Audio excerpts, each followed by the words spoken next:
నమో భగవతే వాసుదేవాయ. భక్తులకు రక్షణా కవచం నారాయణ కవచం.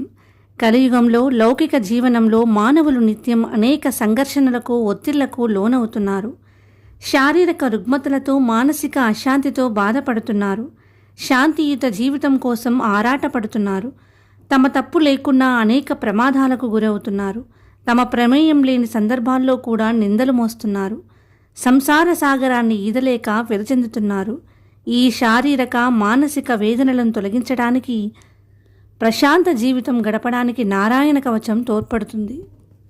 ఎంతో మహిమాన్వితమైన ఈ నారాయణ కవచాన్ని మొట్టమొదట విశ్వరూపముని ఇంద్రునికి ఉపదేశించాడు. దేవదానవ యుద్ధంలో ఇంద్రుడు రాక్షసులను జయించి తిరిగి రాజ్యం పొందగల విద్యను, విష్ణుమాయ తత్వాన్ని విశ్వరూపముని ఉపదేశించాడు. అదే నారాయణ కవచం. ఈ కవచం విద్యాస్వరూపం, అవిద్యను తొలగించే జ్ఞానస్వరూపం. దీని సహాయంతో ఇంద్రుడు శత్రువులపై విజయం సాధించి రాజ్యం పొంది సుఖసంతోషాలు పొందాడు. నమ్మిన వారికి, భక్తి శ్రద్ధలున్న వారికి నారాయణ కవచం ఒక గొప్ప రక్షణా కవచం. వారి శ్రేయస్సు నారాయణుడే చూసుకుంటాడు.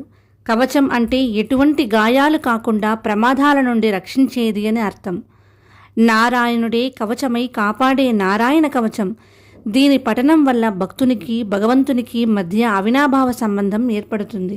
ఇందులో విష్ణువు వివిధ అవతారాలు, మహిమలు వర్ణిస్తూ ఆయా రూపాల్లో నారాయణుడు రక్షణా కవచం అవుతాడని విశ్వరూపుడు పేర్కొంటాడు. భక్తులు చేసే ఏ తప్పులకు ఏ దేవతా రూపాలు ఎలా కాపాడుతారో చెబుతాడు. ఉదాహరణకు, ప్రళయకాలంలో తాను ఒక్కడే మిగిలి అల్పమాన కీర్తితో ప్రకాశించే మత్స్యావతారమూర్తి అయిన నారాయణుడు తనను వరుణ పాశాలలో పడకుండా జలాలలో సర్వదా సంరక్షించాలని ప్రార్థించమని చెబుతాడు. మాయావటుడై నటించి బలిచక్రవర్తి సంపదను అపహరించిన త్రివిక్రమదేవుడు తనను అన్ని స్థలాల యందు కాపాడాలని ప్రార్థించమని చెబుతాడు. ఇలాగే ప్రతి అవతార రూపం వివిధ సందర్భాలలో తనను కాపాడాలని ప్రార్థించమని చెబుతాడు. ఈ అవతార రూప ప్రార్థన ఎంత అర్థవంతంగా ఉంటుందంటే, శ్రీరాముడు చిన్నతనంలోనే విశ్వామిత్రుని వెంట వెళ్ళి రాక్షస సంహారం చేశాడు. తర్వాత పితృవాక్య పరిపాలన కోసం 14 ఏళ్లు వనవాసం చేశాడు. అటువంటి జన్మభూమికి దూరంగా ఉన్న దేవుడు, రాముడు తనను దూరదేశాల్లో ఉన్నప్పుడు కాపాడాలని ప్రార్థించమని విశ్వరూపముని చెబుతాడు. కేశవుడు, గోవిందుడు, మధుసూదనుడు, త్రివిక్రముడు, పద్మనాభుడు, జనార్దనుడు మొదలైన పలునామాలు గల భగవంతుడు తమని కాపాడమని అర్థిస్తూ ప్రార్థించమని చెబుతాడు విశ్వరూపముని.